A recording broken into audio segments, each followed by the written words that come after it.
unidad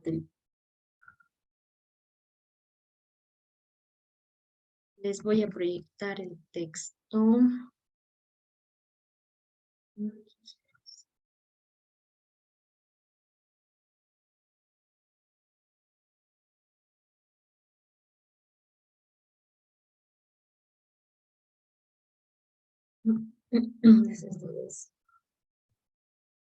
Dame un ratito, por favor.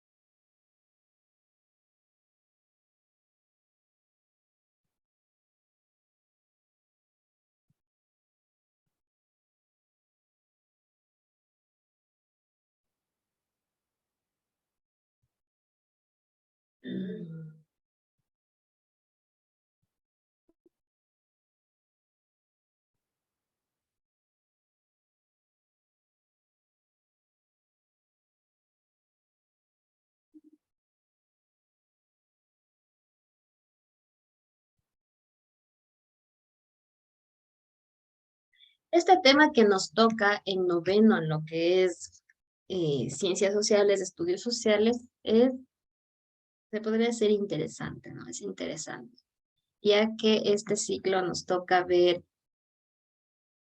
temas de como estos, de los grandes imperios. Aquí, por ejemplo, ya vamos a ver el imperio de China y algunos otros, y qué aportes nos dejaron los grandes imperios. Entre ellos, tenemos una introducción acerca de la vida helada. Durante la Edad de Hielo quedaron cubiertas grandes extensiones de tierra y se amplió la división entre Norteamérica y Europa. Este intenso frío que predominó provocó que los seres vivos lucharan intensamente para adaptarse y sobrevivir. Los seres humanos y otros mamíferos disputaban las presas de caza y a la vez evitaban ser cazados. En este duro panorama cotidiano, el ser humano tomó ventaja gracias a diferentes estrategias. Los desplazamientos hacia territorios más acogedores se volvieron una necesidad. El poblamiento de América ocurrió hace 35.000 años, que es una prueba de ello. Entonces, preguntamos,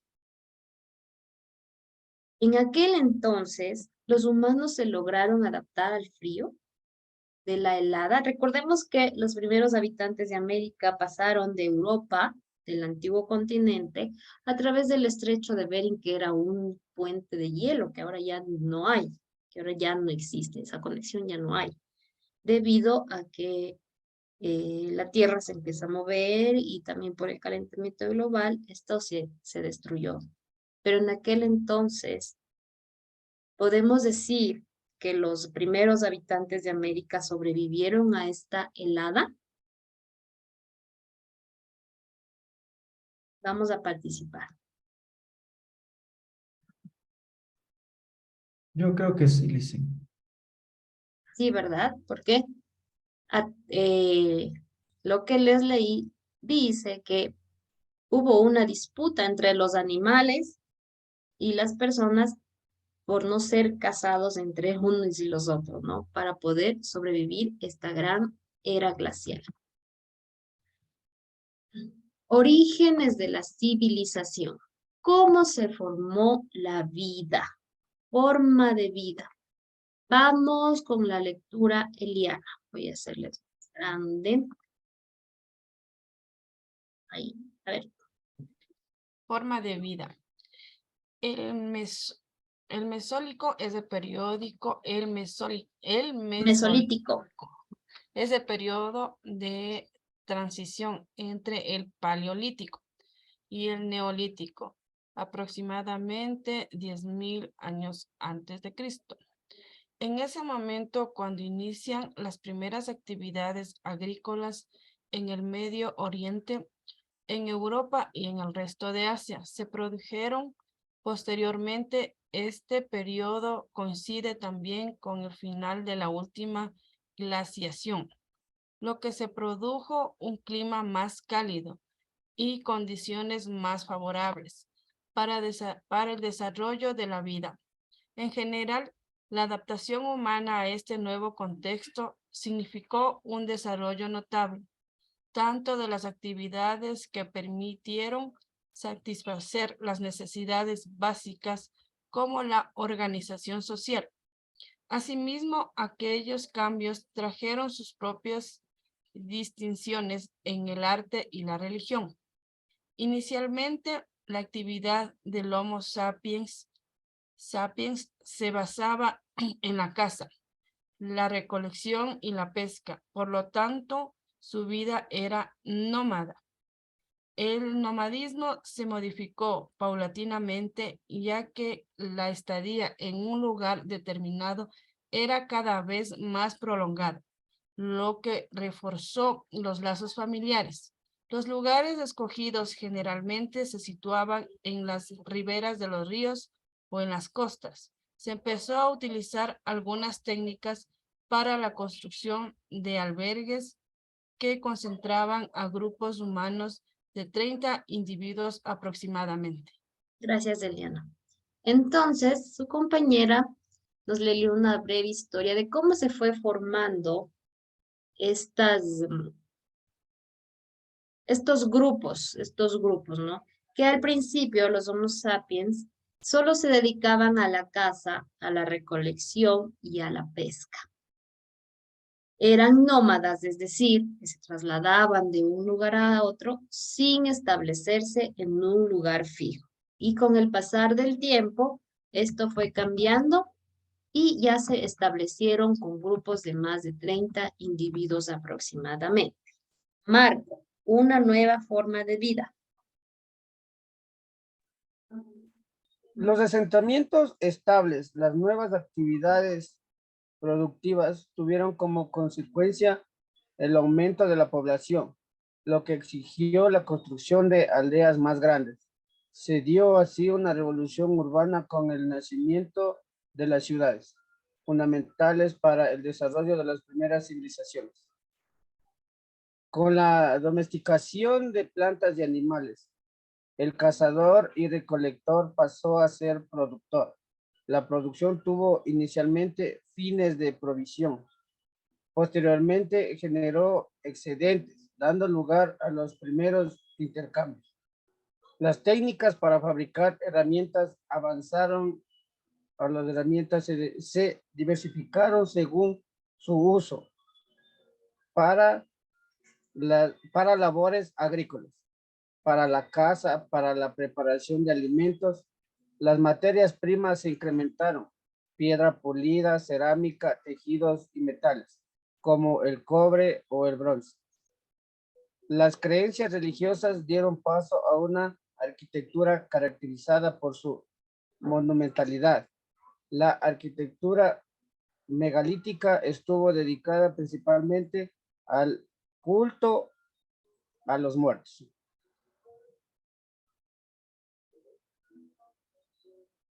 Entonces escuchamos cómo de ser nómadas y podríamos decir cavernícolas que solo cazaban, pescaban y recolectaban, pasamos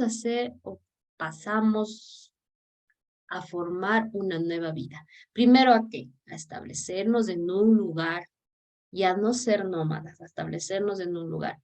Y las necesidades hizo que el ser humano, que los primeros seres humanos en América usen instrumentos, elaboren instrumentos ya más, que tengan más elaboración, como por ejemplo para la preparación de alimentos, ya empezaron a hacer vasijas que puedan contener agua y que puedan cocinarse, luego el fuego, las labores agrícolas, qué herramienta podría utilizar para mover la tierra. Entonces, fue así que el ser humano fue avanzando en todos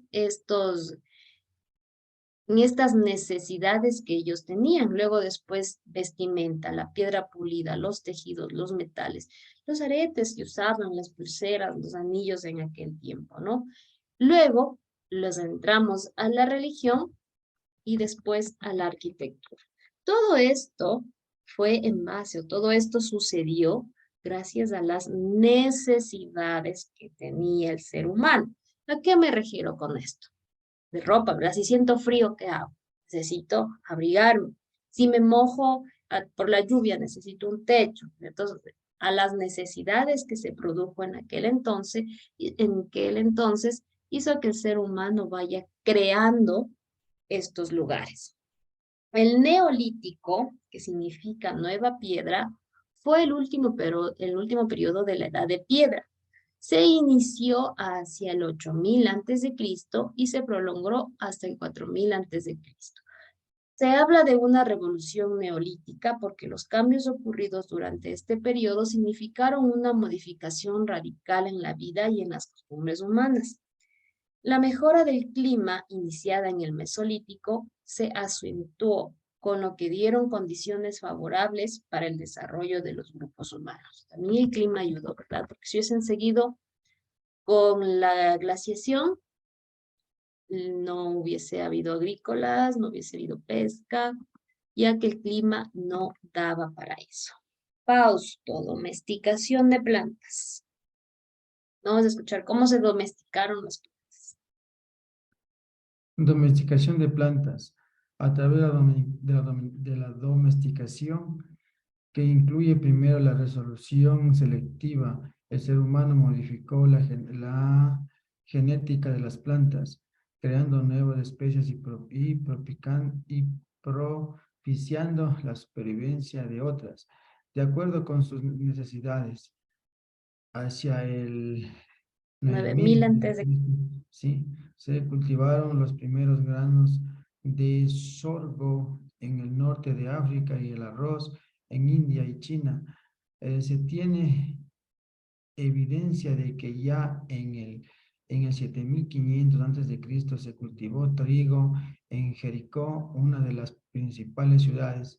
Posteriormente se iniciaron los cultivos de maíz en México, de cebada, trigo y centeno en Europa Central y de olivo en Mediterráneo. En Mediterráneo, sí.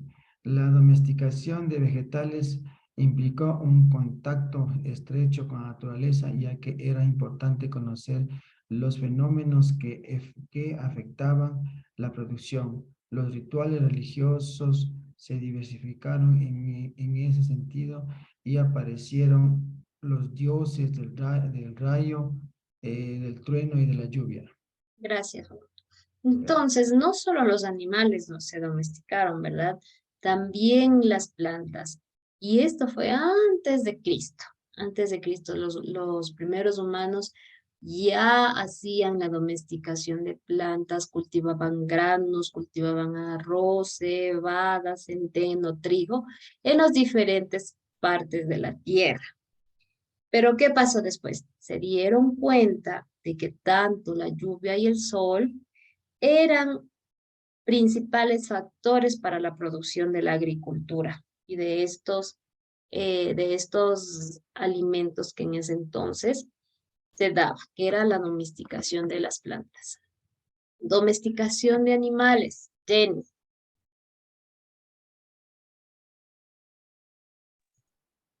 La domesticación de animales fue similar a la de las plantas. Con la práctica de la caza, se demostró que no era conveniente matar a las hembras ni a las crías, por lo que se seleccionaban las presas y se preferían machos adultos. Más adelante se controló las manadas y se agregaron restos de manadas de algunas especies. Era una manera de contar con reservas de carne durante las épocas de carestía. El objetivo inicial de la domesticación fue la reserva y provisión, pero eso fue ampliándose. Estiércol como un fertilizante, lana para los vestidos, ayuda para la carga o la caza. Las primeras evidencias de domesticación de animales datan de 8.000 años antes de Cristo y se trató de perros, reses, ovejas, cabras y cerdos. Gracias, Jenny. Miren cómo los humanos, primeros humanos, ya pensaron, se dieron cuenta que no era factible matarlas a las hembras y a las crías, ya que así había una reserva de comida para épocas de carestía. Preferían a los machos adultos. Asimismo, también se dieron cuenta que el estiércol podría ayudar como fertilizantes para la agricultura y el pelaje y la lana de aquellos animales domesticados servían para su vestimenta. Entre los primeros animales domesticados están los perros, las reses, que son las vacas, las ovejas, las cabras y los cerdos. En el gráfico podemos ver el área de domesticación, tanto de domesticación de plantas como domesticación de animales. La gran mayoría se la realizó en el antiguo continente, ¿verdad? En Europa y parte de África. Mientras que en América se da ya el girasol, el maíz, la papa. Ven que en la parte de Ecuador la papa le llaman maíz y el algodón, ¿no? Que es lo que predomina ahora también en nuestro país. ¿Quién no cosecha por ahí las papas hasta ahora, no? Vamos a continuar. Ahora sí, vamos a entrar al tema de las grandes civilizaciones, como fueron Mesopotamia, Egipto, India y China. ¿Qué fueron? Las civilizaciones fluviales. ¿A qué me refiero con civilizaciones fluviales? Que necesitaban del agua o de ríos o de fuentes para poder transportarse y sobrevivir. Las civilizaciones fluviales. Las primeras grandes civilizaciones tuvieron una característica en común. Se desarrollaron en los valles de los grandes ríos, por las que se las conoce como civilizaciones fluviales. Las más importantes fueron las de Mesopotamia, Egipto, China e India, ¿no? Estas civilizaciones aprovecharon la cercanía de los grandes ríos para desarrollar su agricultura y así tener acceso al agua dulce, necesaria para su supervivencia. También aprovecharon los cursos fluviales como vías de transporte. Por otro lado, estas civilizaciones estaban rodeadas por desiertos o aisladas por grandes montañas, lo cual impidió la expansión de las mismas a terrenos más extensos.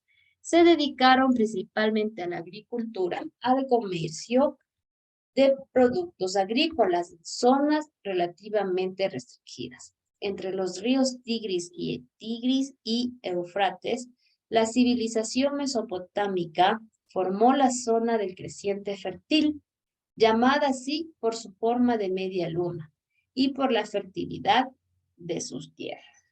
Entonces la llamaban fluviales, ¿por qué? Porque tenían al lado grandes ríos que les permitían la supervivencia del agua dulce, el transporte y también algunas otras. Vamos con Mesopotamia.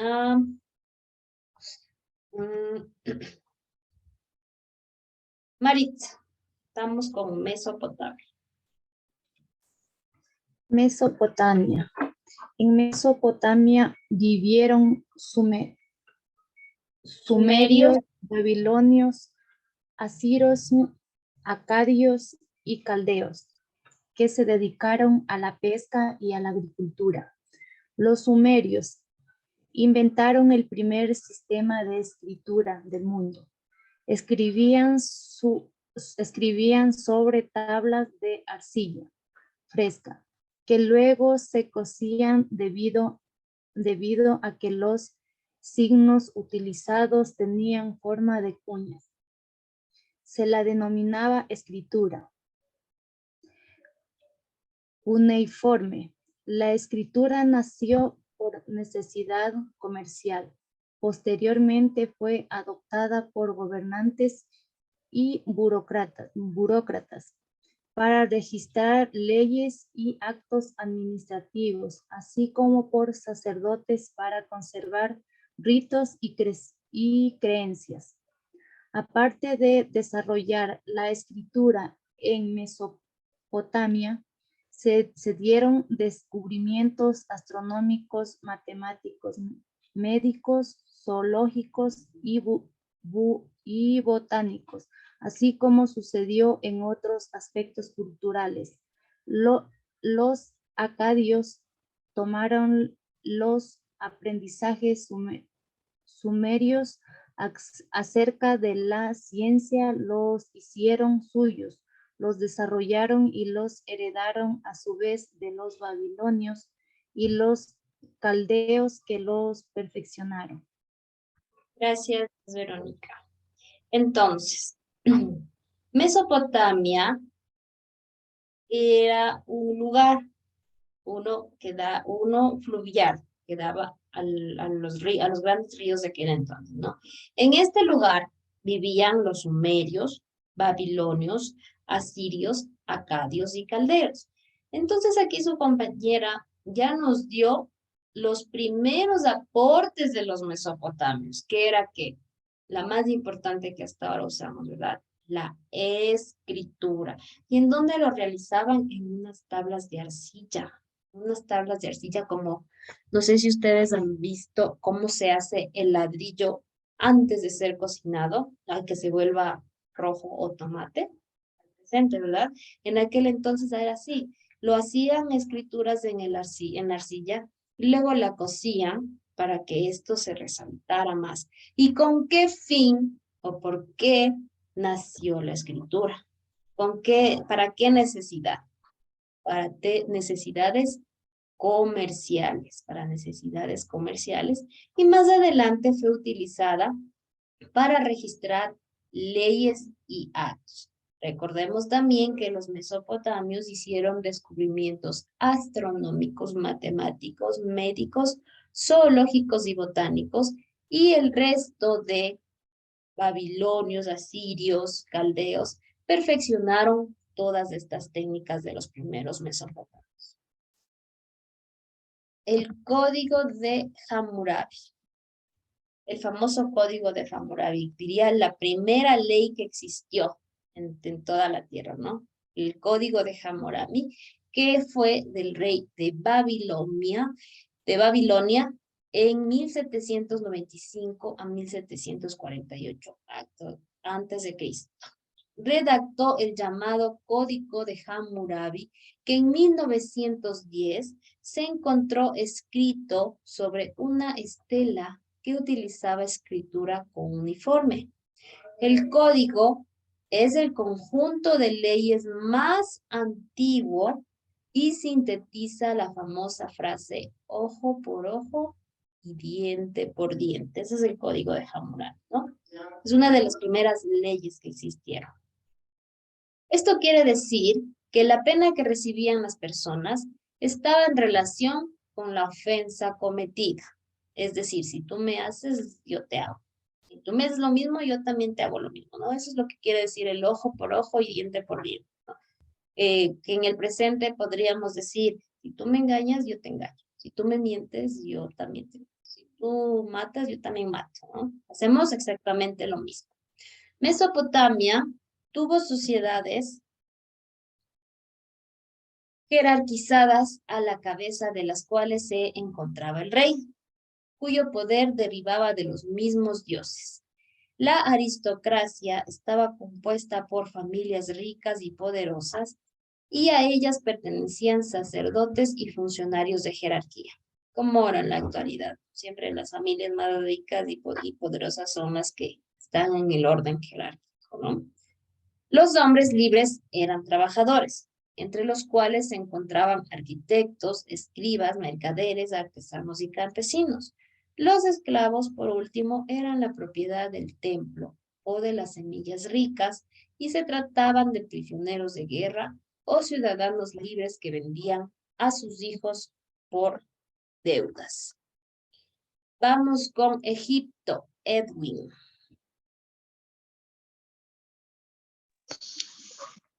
Egipto, la civilización egipcia, como todas las grandes civilizaciones antigüedad, que fue de carácter fluvial en esa medida, la agricultura y la vida en el campo jugaron un papel importante en ella. Los campesinos constituían la mayor parte de la población egipcia. Vivían en pequeñas casas construidas con adobes y situadas en las riberas del Nilo. Una gran fuente de agua. Toda la familia participaba en las labores del campo. Los hombres arraban, mientras que las mujeres sembraban. Ambos compartían las tareas de la recolección. Los niños y las niñas ayudaban en las labores desde temprana edad.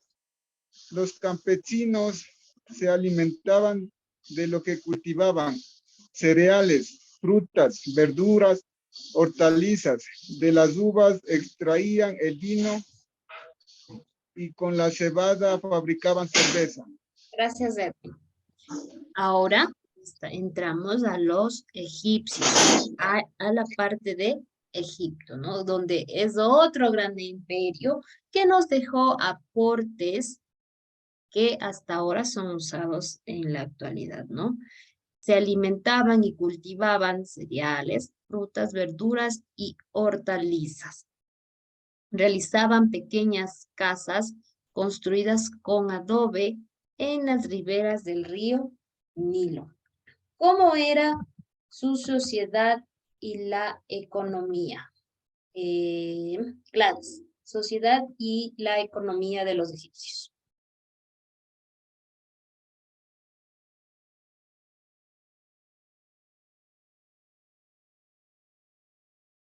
Tatiana, vamos. La sociedad y la economía. Ahí estoy, Licen. A ver, la sociedad egipcia tuvo una estructura piramidal en la que existían grupos con marcadas desigualdad, dirigida por un faraón con carácter divino que era al mismo tiempo jefe político y militar. Esta sociedad tuvo una de las economías más sólidas de la antigüedad. Gracias, gracias. Nos dice cómo era su sociedad y la economía de los egipcios. ¿Cómo era? El jefe era militar y jefe político, donde el que dirigía totalmente todo, ¿no? Era un ser divino, era un ser que lo manifestaban divinamente y era una de las economías más sólidas en la antigüedad. Vamos a ver cómo era su jerarquía de los egipcios, Nos vamos a desconectar, a conectar nuevamente, porque ya se nos termina el tiempo para acabar de ver esto.